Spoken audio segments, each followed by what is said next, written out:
नमस्कार दोस्तों। आज डेट बताने की आवश्यकता नहीं है। आज बहुत ही ज़्यादा प्लेजेंट डे है। आज़ादी को मिले 75 ईयर्स पूरे हो चुके हैं। तो इस मौके पर आपको इंडिपेंडेंस डे की बहुत ही ज़्यादा वाली शुभकामनाएं। तो आज का जो दिन है देखो, बहुत ही अच्छी अपॉर्चुनिटी हमको भी प्रोवाइड करता है सेल्फ इंट्रोस्पेक्शन की, सेल्फ रिफ्लेक्शन की। एज ए इंडिविजुअल लेवल पे भी आज़ादी प्राप्त करने का बहुत बढ़िया मौका है। आज़ादी किससे? आज़ादी नेगेटिव थॉट से, आज़ादी इनडिसिप्लिन से, आज़ादी प्रोक्रास्टिनेशन से, आज़ादी डिस्ट्रैक्शन से, इन सब चीज़ों से देखो अगर आज़ादी पा ली तो आपकी जो जर्नी है ना एक अच्छा लीडर बनने की, यूँ नहीं बोलूँगा सिलेक्शन लेने की, सिलेक्शन तो आप ले ही लोगे, लेकिन भारत में एक अच्छा लीडर बनने की जो आपकी जर्नी है ना बहुत ज़्यादा आसान बनेगी, इफेक्टिवनेस ज़्यादा आएगी, प्रोडक्टिविटी और बढ़ जाएगी। तो ये चीज़ आप ख्याल रखिएगा। आज के दिन देखो इन चीज़ों की काफ़ी चर्चा हो रही है, जैसे पैट्रियोटिज्म, नेशनलिज्म। मैं आपसे पूछता हूँ पैट्रियोटिज्म क्या है? देखो पैट्रियोटिज्म सिंपल भाषा में है love towards country, sense of belongingness with the nation. ये और देश का नागरिक होने के नाते आप कुछ ड्यूटीज़ को फुलफिल करोगे। ड्यूटीज़ जैसे कि देखो आपके देश में जो शहीद हैं उनका आप सम्मान करोगे, जिन्होंने देश को बचाने के लिए बलिदान दिया। आप अपना टैक्स दोगे।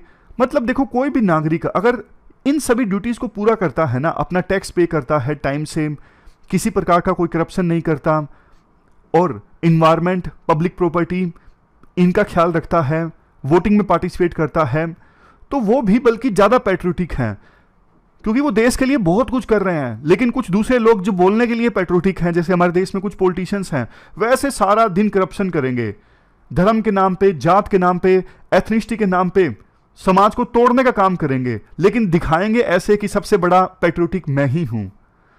तो आवश्यकता यह है देश के जो नागरिक है ना वो समझे इस बात को कि पैट्रियोटिज्म का मतलब क्या है, कौन ज़्यादा पैट्रियोटिक है, क्या वो पॉलिटिशियंस या फिर ब्यूरोक्रेट्स जो करप्शन करते हैं, देश को अंदर से खोखला बनाने का काम करते हैं, वो ज़्यादा पैट्रियोटिक है, या फिर एक आम आदमी जो अपनी सभी ड्यूटीज़ को फुलफिल करता है, सभी कानूनों का, सभी रूल्स का पालन करता है और देश के प्रति एक बहुत ही सच्चे दिल का भाव रखता है, वो पैट्रियोटिक है।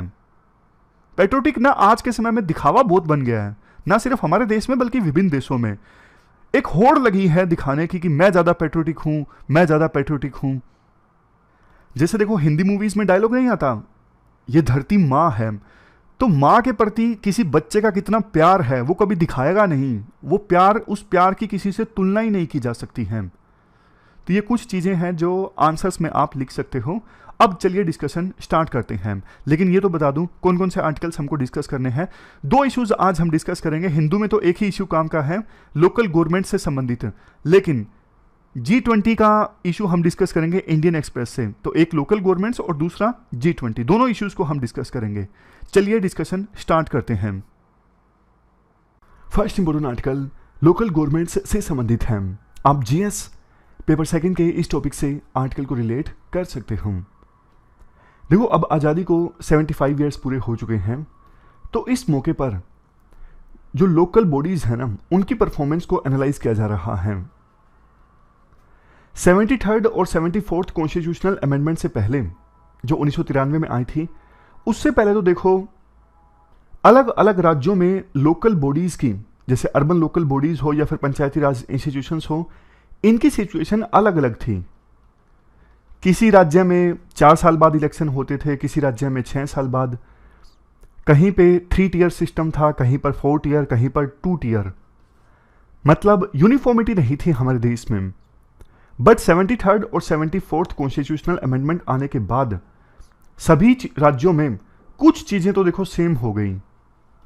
जैसे 3 टियर सिस्टम रहेगा, इसके अलावा 5 साल में एक बार इलेक्शन कंडक्ट होगा। लेकिन देखो इसके अलावा और जो बहुत सारी बातें, बड़े बड़े सपने दिखाए गए थे कि इन अमेंडमेंट्स के आने के बाद वास्तव में हमारे देश में ग्रासरूट लेवल पर लीडरशिप डेवलप होगी, हुई तो है, लेकिन जितना सोचा गया था ना उतना नहीं हुआ है। देखो जब तक हमारे देश में ये 73rd और 74th अमेंडमेंट नहीं आई थी ना, तब तक हमारे देश में इलेक्टेड रिप्रेजेंटेटिव्स की संख्या थी सिर्फ 4000 तक, और सारे के सारे MLAs या फिर MPs। लेकिन जैसे ही ये अमेंडमेंट्स आई तो हमारे देश में इलेक्टेड रिप्रेजेंटेटिव्स की संख्या बढ़ के हो गई 3.2 मिलियन, यानी 32 लाख। मतलब किसी भी डेमोक्रेसी में इलेक्टेड रिप्रेजेंटेटिव्स की संख्या इतनी ज़्यादा नहीं होगी जितने कि इंडिया में। महिलाओं का पार्टिसिपेशन भी सुनिश्चित हुआ, क्योंकि महिलाओं को रिजर्वेशन दिया गया था। इवन जो पिछड़े हुए तबके हैं हमारे देश में, जैसे एससीज और एसटीज, उनको भी रिजर्वेशन दिया गया। और ये रिजर्वेशन सिर्फ इलेक्टेड सीट्स पर नहीं था, बल्कि लीडरशिप लेवल पर भी था। जैसे सीट्स कई बार रिजर्व हो जाती हैं। ब्लॉक समिति के चेयरमैन की जो सीट है इस बार शेड्यूल कास्ट के लिए रिजर्व्ड है, या फिर सरपंच की जो सीट है इस बार शेड्यूल कास्ट के लिए रिजर्व्ड है। तो लीडरशिप लेवल पे भी रिजर्वेशन जो है वो एप्लीकेबल है। इवन कई राज्य तो देखो ऐसे हैं जहां पर महिलाओं के रिप्रेजेंटेशन को और भी ज़्यादा एक्सपेंड कर दिया गया है। जैसे बिहार पहला ऐसा राज्य बना जिसने 2006 में महिलाओं के लिए जो 73rd और 74th अमेंडमेंट में 1/3 रिजर्वेशन की बात कही गई थी, इसे एक्सपेंड करके 50% कर दिया। कई सारे दूसरे राज्यों ने भी इसी चीज़ को फॉलो किया। लेकिन देखो, इन सब अच्छी चीज़ों के बावजूद क्वेश्चन ये उठता है, क्या वास्तव में पावर्स मिली लोकल बॉडीज को? इसका आंसर है नो। ना पावर मिले, ना ज़्यादा फंक्शन मिले, ना ज़्यादा फाइनेंस मिला। इसके लिए बहुत सारे रीजंस रिस्पॉन्सिबल हैं, जिसमें से एक मेन है ब्यूरोक्रेट्स। ब्यूरोक्रेट्स देखो कभी चाहते ही नहीं थे कि लोकल गवर्नमेंट्स को पावर मिले, लोकल गवर्नमेंट्स मजबूत हों, क्योंकि ब्यूरोक्रेट्स हमेशा इनसिक्योर महसूस करते हैं। उन्हें लगता है अगर गांव-गांव में सरपंच के पास, ग्राम सभा के पास, अगर वार्ड मेंबर्स के पास, इनके पास अगर पावर्स आ गई तो हमें कोई नहीं पूछेगा, हमसे पावर चली जाएगी। लोकल गवर्नमेंट को इसीलिए कोई कैपेसिटी नहीं दी गई है।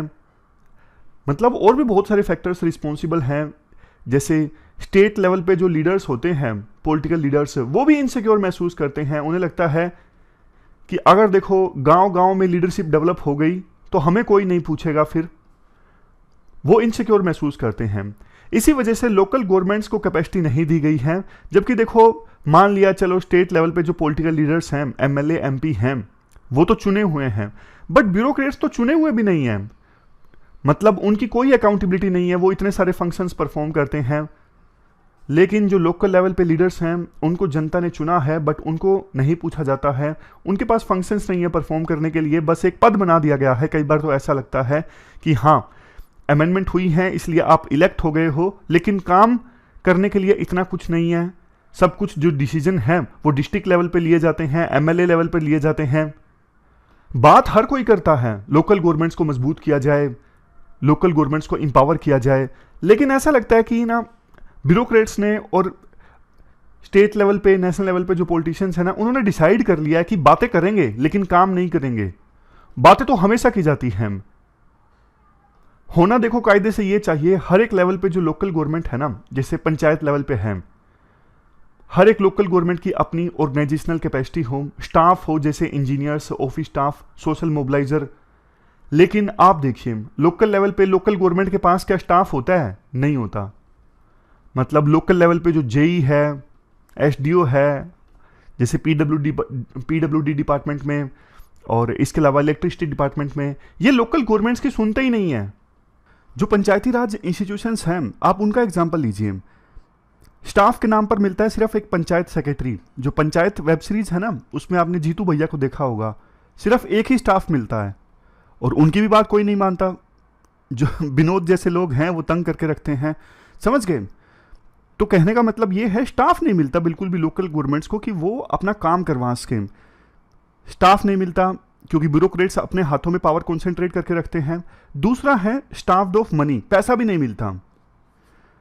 देखो, यूनियन गवर्नमेंट जो रेवेन्यू डिवाइड करती है ना स्टेट्स के साथ, जो डिविजनल पूल है जिसको डिवाइड किया जाता है यूनियन और स्टेट्स के बीच में, उस डिविजनल पूल में ना सिर्फ 5% या फिर उससे कम पैसा मिलता है लोकल गवर्नमेंट्स को, और वो भी ना कंडीशंस के साथ मिलता है। आप इसके लिए खर्च कीजिए, इस स्कीम के लिए खर्च कीजिए, पूरी कंडीशंस दी होती हैं, तब जाके उन्हें पैसा मिलता है। लेकिन उनके पास ना डिस्क्रिशन नहीं है कि कैसे वो अपने पैसे का इस्तेमाल कर सकते हैं। क्योंकि देखो, लोकल सिचुएशन अलग हो सकती है। किसी लोकल गवर्नमेंट के लिए प्रायोरिटी अलग चीज़ हो सकती है गांव के हिसाब से। किसी गांव में इंफ्रास्ट्रक्चर अच्छा है लेकिन हेल्थ और एजुकेशन सिस्टम अच्छा नहीं है तो उस पर ध्यान देना चाहिए। किसी लोकल गवर्नमेंट में ऐसा हो सकता है कि हेल्थ और एजुकेशनल सिचुएशन तो अच्छी है, ये इंडिकेटर्स अच्छा परफॉर्म कर रहे हैं, लेकिन सड़कें नहीं है। तो हर एक लोकल गवर्नमेंट की ना प्रायोरिटी अलग हो सकती है, लेकिन जो पैसा आता है डिविजनल पूल से वो कंडीशंस के साथ आता है कि इस चीज़ पे खर्च कीजिए। लोकल गवर्नमेंट को डिस्क्रिशन नहीं होती। शहरों में जो म्युनिसिपल बॉडीज हैं उनके पास तो देखो थोड़े रिलेटिवली ज़्यादा टैक्स रिसोर्स उपलब्ध हैं जिसको वो मोबिलाइज कर सकते हैं, जैसे प्रॉपर्टी टैक्स।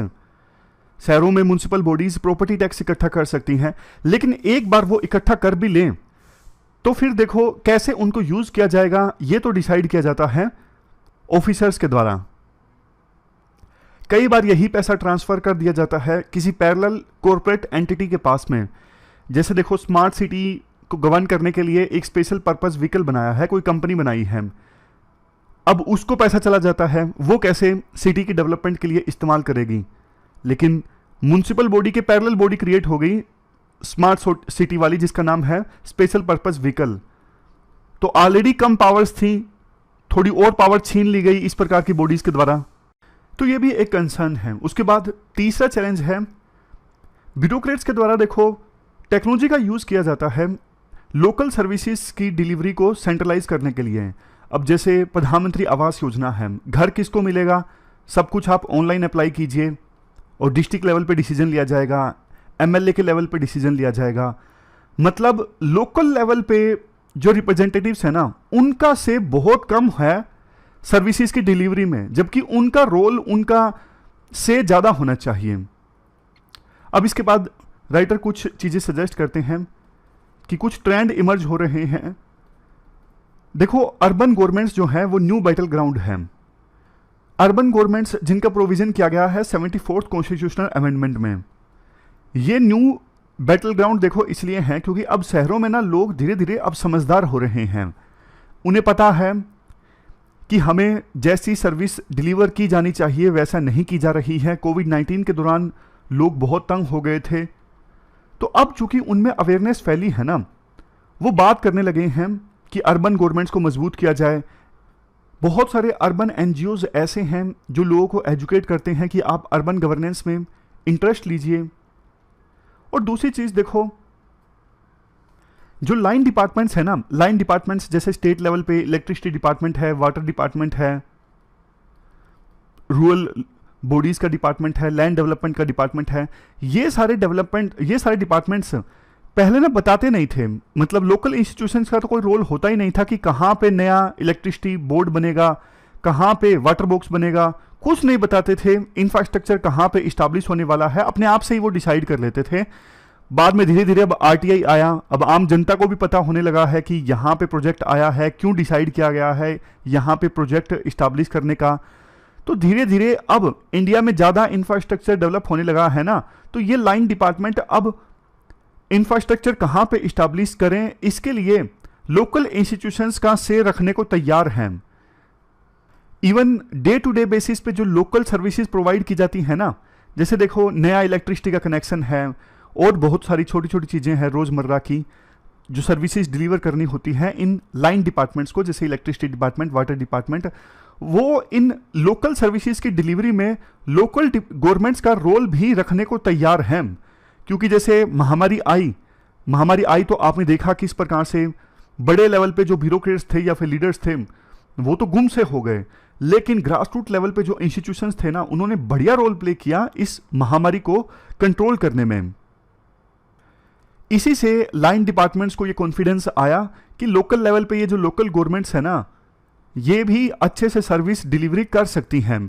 इसीलिए लोकल गवर्नमेंट्स के लिए रिस्पेक्ट पैदा हो गई लाइन डिपार्टमेंट्स में। इसके बाद next article G20 and its significance से संबंधित है। आप जीएस पेपर सेकंड के इस टॉपिक से आर्टिकल को रिलेट कर सकते हो। देखो लेट 1990s में ना, जैसे 1997 में एशियन टाइगर्स में फॉर एग्जांपल सिंगापुर में, साउथ कोरिया में, इनकी इकोनॉमीज में क्राइसिस आए थे। इसके अलावा फाइनेंशियल क्राइसिस तो मैक्सिको और रशिया की इकोनॉमी भी आए थे। तो ना इनको एड्रेस करने के लिए ना एक नया ग्रुप इमर्ज होकर आया G20 की फॉर्म में। G20 ग्रुप में G7 कंट्रीज तो थे ही, इसके अलावा डेवलपिंग और इमर्जिंग कंट्रीज भी थे। सोचा यह गया था कि अब चूंकि ये इमर्जिंग और डेवलपिंग कंट्रीज हैं इनकी पार्टिसिपेशन के बिना ग्लोबल इकोनॉमी को आगे नहीं ले जाया जा सकता। तो G7 ग्रुप जो है वो इनफ नहीं है वर्ल्ड इकोनॉमी को मजबूत बनाने के लिए, इसीलिए G20 ग्रुप का निर्माण किया गया था। आज के समय में G20 ग्रुप जो है वो देखो सभी मेजर इंटरनेशनल इकोनॉमिक इश्यूज पर अपनी राय रखता है, कैसे इन इश्यूज को हैंडल किया जाए इस ग्रुप में डिसाइड होता है। हालांकि ग्रुप के पास ना कोई इन्फोर्सिंग पावर नहीं है। इन्फोर्सिंग पावर मतलब जैसे आपको एग्जांपल देता हूं, अब भारत सरकार ने कुछ फैसला किया कि ट्रैफिक रूल्स के वायलेट करने पर फॉर एग्जांपल हेलमेट नहीं पहना जाता है तो इतना फाइन लगेगा। फाइन जो है वो इन्फोर्सिंग पावर है ताकि लोग उसको फॉलो करें। सिर्फ वर्ड से काम नहीं चलता ना, तलवार से काम चलता है कि अगर लोग उसको ना माने तो तलवार का भी इस्तेमाल किया जा सके। तलवार मतलब फाइन, एक्चुअल तलवार नहीं। तो G20 ग्रुप में जो भी डिसीजन लिए जाते हैं ना उसको इन्फोर्स करने की पावर नहीं है G20 के पास में। G20 ग्रुप की फंक्शनिंग का मेन जो एसेंस है ना वो ये है कि आज के समय में इकोनॉमिक अपॉर्चुनिटीज और इकोनॉमिक चैलेंजेस दोनों इंटरलिंक्ड हैं। जैसे देखो ग्लोबल इकोनॉमी इंटरलिंक्ड है, यूएसए में रिसेशन आता है तो इसका असर सभी देशों पर देखने को मिलेगा। उसी प्रकार से क्लाइमेट चेंज का जो असर है वो एक देश पर नहीं है, सभी देशों पर है। तो शुरू में तो G20 ग्रुप का जो फोकस था ना वो इकोनॉमिक इश्यूज पे ज्यादा था, बट आज के समय में G20 ग्रुप का जो फोकस है ना दूसरे मेजर इश्यूज पर भी है, जैसे क्लाइमेट चेंज। ये सारे मेंबर कंट्रीज हैं G20 के, Argentina, Australia, Brazil, Canada, China, France, Germany, India, Indonesia, Italy, Japan, Republic of Korea यानी South Korea, Mexico, Russia, Saudi Arabia, South Africa, Turkey, United Kingdom, United States और European Union. Spain permanent invitee है। इसके अलावा और बहुत सारी international agencies permanent invitee हैं जो G20 के समिट में हिस्सा लेती हैं, जैसे UN, IMF, ASEAN, African union. G20 में जो मेंबर कंट्रीज है ना वो पूरे वर्ल्ड की GDP में मिला के 80% कंट्रीब्यूट करती हैं। 75% ग्लोबल ट्रेड G20 मेंबर्स के बीच में होता है और टोटल वर्ल्ड में जितनी पॉपुलेशन है उसका 60% तो इन G20 कंट्रीज में है। इस्टेब्लिश कब हुआ था? 1999 में। शुरू में देखो ये एक फोरम था मेंबर कंट्रीज के फाइनेंस मिनिस्टर्स के लिए और सेंट्रल बैंक गवर्नर्स के लिए, ताकि इकोनॉमिक और फाइनेंशियल इश्यूज को डिस्कस किया जा सके। यानी शुरू में तो सिर्फ वित्त मंत्रियों को और सेंट्रल बैंक के गवर्नर्स को पार्टिसिपेट करना था, लेकिन बाद में इस ग्रुप को ना अपग्रेड कर दिया गया। बाद में ये डिसाइड किया गया कि अच्छा ग्रुप है, बल्कि विभिन्न मेंबर कंट्रीज के जो हेड्स ऑफ गवर्नमेंट्स है ना वो भी पार्टिसिपेट करें तो ज्यादा अच्छा है, ज्यादा इश्यूज पर कोऑपरेट किया जा सकता है। इसके बाद 2011 के बाद से ही G20 का ना एनुअल समिट होता है। हर बार प्रेसिडेंसी जो होती है किसी अलग मेंबर कंट्री के पास में होती है। जैसे 2023 में प्रेसिडेंसी किसके पास होगी? इंडिया के पास में होगी। अब देखो G20 की फंक्शनिंग से संबंधित कुछ और इंपॉर्टेंट फैक्ट्स जो मेंस के लिए भी इंपॉर्टेंट है और प्री में भी क्वेश्चंस पूछे जा सकते हैं। जैसे अक्सर ये क्वेश्चन पूछे जाते हैं, सार्क का हेडक्वार्टर कहां पे है, बिम्स्टेक का हेडक्वार्टर कहां पे है। आप बताइए G20 का हेडक्वार्टर कहां पे है ही नहीं, कोई सेक्रेटरीट नहीं है G20 का, कोई चार्टर नहीं है। जैसे आसियान का अपना एक संविधान है ना, चार्टर है, उसी प्रकार से G20 का कोई चार्टर नहीं है। तो प्रेसिडेंसी किसके पास रहती है? प्रेसिडेंसी देखो हर साल चेंज होती रहती है, लेकिन क्वेश्चन ये उठता है अगर सेक्रेटरीट ही नहीं है तो डिसाइड कैसे होता है कि इस साल कौन से इश्यूज पर चर्चा होगी, एजेंडा में क्या है। देखो एक ट्रोइका है, ट्रोइका मतलब 3 देशों का समूह। अब देखो जैसे करंट प्रेसिडेंसी जो है वो इंडोनेशिया के पास है 2022 में, तो जिसके पास करंट प्रेसिडेंसी है, जिसके पास पिछले साल प्रेसिडेंसी थी और जिसके पास अगले साल यानी नेक्स्ट ईयर प्रेसिडेंसी है, तो 3 देशों का एक ग्रुप बनता है जिसे बोलते हैं ट्रोइका। ये 3 देश मिलकर डिसाइड करते हैं कि इस साल जो समिट होगा उस समिट के दौरान कौन से इश्यूज पर चर्चा होगी, कौन से इश्यूज को डिस्कस किया जाएगा। G20 ग्रुप की प्रोसेस में देखो विभिन्न मेंबर कंट्रीज को रिप्रेजेंट किया जाता है शेरपास के द्वारा। जैसे इंडिया के अलग से शेरपा हैं, यूएसए के अलग से हैं। ये विभिन्न मेंबर कंट्रीज के शेरपास पूरे साल ना नेगोशिएशन करते रहते हैं कि किन इश्यूज को डिस्कस किया जाना चाहिए, किन को नहीं किया जाना चाहिए, समिट के लिए एजेंडा आइटम क्या होना चाहिए। ये जो शेरपास होते हैं ना लीडर्स के एक प्रकार से दूत होते हैं। फॉर एग्जाम्पल इंडिया ने अमिताभ कांत को, जो नीति आयोग के फॉर्मर सीईओ है ना, उनको अपॉइंट किया हुआ है शेरपा के तौर पर G20 में। वो प्रधानमंत्री मोदी के दूत हैं, बाकी शेरपास के साथ में नेगोशिएशन करते हैं किन एजेंडास को लिया जाना है। अब G20 का जो वर्क है ना, 2 ट्रैक्स में डिवाइडेड है, एक फाइनेंस ट्रैक और दूसरा शेरपा ट्रैक। इन दोनों ट्रैक्स के बीच में वर्किंग ग्रुप्स हैं अलग अलग। उसी वर्किंग ग्रुप में मेंबर कंट्रीज के जो अलग अलग मिनिस्ट्रीज या फिर डिपार्टमेंट्स के रिप्रेजेंटेटिव है ना, वो पार्टिसिपेट करते हैं। कई सारी जो इंटरनेशनल ऑर्गेनाइजेशंस हैं वो पार्टिसिपेट करती हैं। जैसे एग्जांपल देता हूं, 2 ट्रैक है ना, फाइनेंस ट्रैक और शेरपा ट्रैक। अब फाइनेंस ट्रैक के अंदर मान लीजिए कॉमर्स मिनिस्ट्री का एक वर्किंग ग्रुप है, तो इंडिया के कॉमर्स मिनिस्ट्री से रिप्रेजेंटेटिव होगा, यूएस की कॉमर्स मिनिस्ट्री से रिप्रेजेंटेटिव होगा। और शेरपा ट्रैक के अंतर्गत मान लीजिए क्लाइमेट चेंज का एक वर्किंग ग्रुप है, तो इंडिया में इन्वायरमेंट मिनिस्ट्री से उस वर्किंग ग्रुप में एक रिप्रेजेंटेटिव हो सकता है, यूएस की इन्वायरमेंट मिनिस्ट्री से, यूके की इन्वायरमेंट मिनिस्ट्री से कोई रिप्रेजेंटेटिव हो सकता है। तो इस प्रकार से फंक्शनिंग चलती है G20 की। सिग्निफिकेंस काफ़ी ज़्यादा है इस ग्रुप की। जैसा हमने डिस्कस किया, डेटा की सहायता से ये जो ग्रुप है वर्ल्ड में बहुत इंपॉर्टेंट है, ज़्यादा जीडीपी है इस ग्रुप के मेंबर कंट्रीज़ की, पॉपुलेशन ज़्यादा है, ट्रेड ज़्यादा होता है, तो बाकी ग्रुप्स के अपेक्षा करना इसमें रिप्रेजेंटेशन ज़्यादा है। जैसे G7 में तो सिर्फ इंडस्ट्रियलाइज्ड इकोनॉमी थी, लेकिन G20 में इमर्जिंग कंट्रीज भी शामिल हैं। इसके बाद नेक्स्ट, G20 ने ना बहुत बढ़िया रोल प्ले किया 2007 के फाइनेंशियल क्राइसिस को हैंडल करने में। उस समय डिसाइड किया गया था कि विभिन्न देश जो G20 में आते हैं वो अपने एक्सपेंडिचर को इंक्रीज करेंगे, ट्रेड बैरियर को हटाएंगे ताकि इकोनॉमीज को रिवाइव किया जा सके। और जब देखो G20 का समिट होता है ना, तो उस मौके पर कई सारे देश के प्रीमियर्स आपस में मुलाकात कर लेते हैं। जैसे मान लीजिए G20 का समिट हुआ, इंडिया और जापान के प्रधानमंत्री ने आपस में मुलाकात कर ली, इवन कई बार तो क्वाड की मीटिंग हो गई। ऐसे ऐसे बायलेटरल और ट्राइलेटरल लेवल की मीटिंग भी चलती रहती हैं G20 के समिट के दौरान। मतलब जैसे ही टाइम मिला तो दूसरे काम में निपटा लिए, वो वाली बात हो गई। चौथा पॉइंट है, चूंकि देखो इस ग्रुप के मेंबर कंट्रीज का इकोनॉमिक क्लाउड काफी ज्यादा है, बड़े बड़े इकोनॉमीज वाले देश हैं इस ग्रुप में, तो ये जो भी डिसाइड करते हैं ना इंटरनेशनल मैटर्स पर, जैसे वर्ल्ड ट्रेड पर, क्लाइमेट चेंज पर, डेटा डिसेंट्रलाइजेशन पर, वो देखो फिर बाद में ग्लोबल कन्वेंशंस या फिर ग्लोबल लॉज का पार्ट बनती हैं वो चीज़ें। अब G20 में जो डिसाइड हो गया, ज़्यादा संभावना तो यही है ना वही चीज़ UN में डिसाइड होगी फिर, समझ गए। पांचवा पॉइंट, जैसे कोविड-19 की महामारी आई, उस दौरान गरीब देशों को रिलीफ प्रोवाइड करने के लिए G20 के द्वारा कई अच्छे फैसले लिए गए थे। जैसे डेट पेमेंट, उनको ऊपर कर्ज था, इंस्टॉलमेंट चुकानी थी, उसे सस्पेंड कर दिया गया था। बाद में बोला गया था कि मिड 2022 तक वर्ल्ड की 70% पॉपुलेशन को वैक्सीनेट किया जाएगा। मुझे डाउट है इस लक्ष्य को तो अचीव नहीं किया गया है। खैर, मतलब बात समझ गए ना, गरीब देशों को रिलीफ प्रोवाइड करने का काम भी करता है G20। महामारी के दौरान समिट हुए थे। अब चैलेंजेस हैं, जैसे रशिया यूक्रेन क्राइसिस एक चैलेंज है, बिगेस्ट रोड ब्लॉक है। अब दिक्कत ये है, यूएसए और यूएसए के अलाइ कंट्रीज एक तरफ और रशिया के अलाइज कंट्रीज दूसरी तरफ। कम ही है रशिया के मित्र देश तो, लेकिन फिर भी हैं। तो दोनों ना एक टेबल पर बैठने के लिए तैयार नहीं है। तो डर ये है कि कहीं G20 का समिट भी जो है इनके टकराव की भेंट ना चढ़ जाए। नेक्स्ट है राइजिंग प्रोटेक्शनिज्म।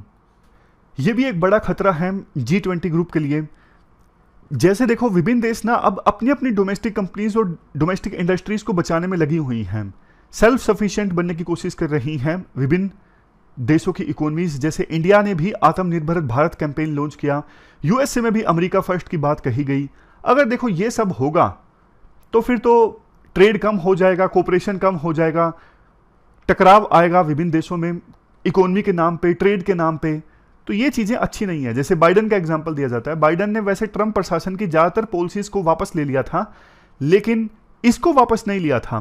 टैरिफ जो ट्रंप ने इंक्रीज किए थे ना दूसरे देशों से इंपोर्ट होने वाले माल पर, वो आज भी इंक्रीज हैं। नेक्स्ट है informal structure of G20। Informal structure मतलब जैसा हमने डिस्कस किया था, ना तो इस ग्रुप का कोई चार्टर है, ना ही इस ग्रुप का कोई हेडक्वार्टर है। तो इनफॉर्मल ढंग से ये जो ग्रुप है वो काम करता रहता है। नेक्स्ट है influences decision making of smaller countries. अब देखो G20 में है तो सिर्फ बड़े देश शामिल, 20 ही हैं, लेकिन न जाने कितने छोटे छोटे देश तो नहीं है। टोटल वर्ल्ड में कंट्रीज कितने हैं, 193-94 के आसपास है ना। तो इतने सारे देशों का तो फिर कोई से है ही नहीं, उनका कोई रोल है ही नहीं वर्ल्ड इश्यूज में, ये तो वो वाली बात हो गई। नेक्स्ट है not able to address challenges within member nations. G20 के मेंबर्स में बहुत सारे इश्यूज हैं, उनको भी नहीं एड्रेस करने में कामयाब हो पाया है ये ग्रुप। जैसे यूएसए रशिया में डिवाइड है न्यूक्लियर वेपन्स को लेके, यूएस चाइना के बीच में टकराव है ट्रेड को लेके, क्या ये इश्यूज एड्रेस हुए G20 के मंच पे? नहीं। नेक्स्ट है नो इन्फोर्समेंट मैकेनिज्म। डिसीजन मान लीजिए इस ग्रुप में कोई भी ले लीजिए, लेकिन इन्फोर्स कौन करेगा? कोई इन्फोर्समेंट मैकेनिज्म तो है भी नहीं, तो कुछ भी बोल लो। नेक्स्ट है under representation of Africa. Africa के जो मेंबर कंट्रीज है ना वो कम है, अफ्रीका की प्रॉपर रिप्रेजेंटेशन नहीं है इस ग्रुप में। कितने मेंबर्स हैं अफ्रीका के इस G20 ग्रुप में? 0, एक भी नहीं है। ये देखिए, none of the African nation is a member of G20। तो अब लास्ट में ना सजेशन दिए जाते हैं। सबसे पहले तो सजेशन ये है, Vienna declaration on human rights 1993 है ना, इस पर कंसेंसस बनाई जाए, सहमति बनाई जाए और सभी देश ह्यूमन राइट्स के प्रति अपनी कमिटमेंट जाहिर करें। ह्यूमन राइट्स में ये सब चीज़ें भी आती हैं, हर एक सिटीजन को adequate food, housing, education, health, water, sanitation, ये सब कुछ मिले। दूसरा सजेशन, देखो डिजिटल इंफॉर्मेशन टेक्नोलॉजी की सहायता से रियल रेवोल्यूशन लाया जा सकता है गली गली में, बिल्कुल ग्रास रूट लेवल पे।